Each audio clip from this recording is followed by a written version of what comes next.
do kisha dëshirë fjalën tash ta mbante deputeti miku im Vasil Steriosi, një fjalë përshëndetse që është edhe një nga zërat më të fortë, mund të them nga zërat shumë të pakët në institucionet shqiptare, është një zë që përfaqëson të gjithë minoritetet në Republikën e Shqipërisë.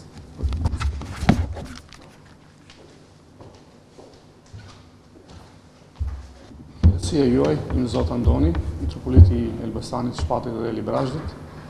i nderuar Zoti Marinko Çullafiç, kryetari i shoqatës Komuniteti Malzez në Shqipëri, të nderuar të pranishëm. Është një nder dhe kënaqësi e veçantë për mua që në emër të komunitetit Maqedonës, por në emrin tim, t'ju uroj ditën e shtetëformimit të Republikës së Maltë të Zi, një vend me të cilin kemi marrëdhënie shumë të mira, miqësore dhe vëllazërore, jemi antarë së bashku në NATO, së bashku po ecim edhe drejt rrugës evropiane. Komuniteti Malzez në Shqipëri, ashtu si edhe komuniteti Maqedonës në Shqipëri, janë komunitete paqdashse, janë komunitete që janë lojale të këtij vendi dhe që jemi një urë lisë dhe bashkëpunimi si me Malin e Zi, ashtu edhe me Republikën e Maqedonisë. Unë dua të falenderoj Zotin Marinko Çullafiç për ftesën që më bëri sot për këtë aktivitet. Me Zotin Marinko ne kemi një bashkëpunim të pothuajse 2 vjeçar.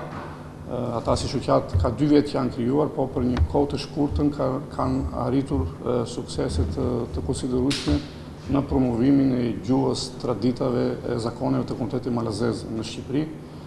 Së bashku me Zotin Marinko më ka dhënë mbështetje për një nismë që unë kam depozituar në Kuvendin e Shqipërisë, ku kërkoj që me ligj të shpallet fe zyrtare dita e 7 janarit në Krishtlindjet sipas kalendarit julian për antarët e pakicës maqedonëse, malzeze dhe serbe, sepse siç dihet të tre këto pakica Krishtlindjet i festojnë me kalendarin julian, jo me kalendarin gregorian. Besoj që do gjejmë mbështetje edhe nga deputetët e tjerë në kuvend që të shpallet Krishtlindjet dita 7 janarit të shpallet festë zyrtare që edhe ne këtë festë e madhe ta festojmë në mënyrë dinjitoze. Gjithashtu në Kuvendin e Shqipërisë ka marrë nisma të tjera, një nismë edhe që është tani aktuale në kuadër të reformës zgjedhore është edhe ku kërkoj vendet e garatuara për minoritetet në Parlamentin shqiptar, sepse besoj që çdo minoritet duhet të ketë zërin e tij në Kuvendin e Shqipërisë edhe nuk ka njëri tjetër më mirë se vetë minoritetet që mund t'i përfaqësoj edhe t'i adresoj problemet e vetë komunitetit. Një proces shumë i rëndësishëm është edhe censusi që do bëhet, censusi i arshëm i popullsisë, ku ne kërkojmë që ai census të zhvillohet sipas gjithë standardeve të mira ndërkombëtare, ku edhe minoritetet do kenë të drejtën e tyre lirshëm të shprehin identitetin e tyre.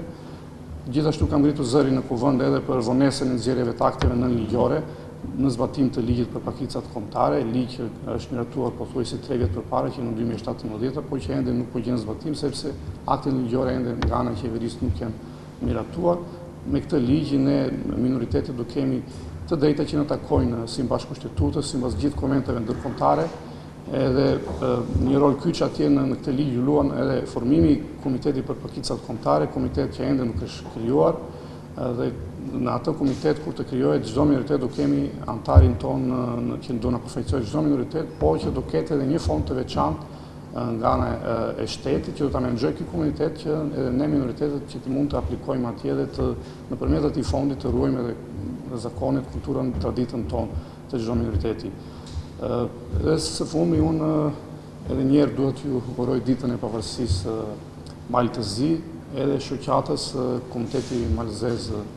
në Shqipëri, ju uroj suksese në misionin që ka marrë për mbrojtjen e drejtave të Komunitetit Malzez në Shqipëri. Faleminderit.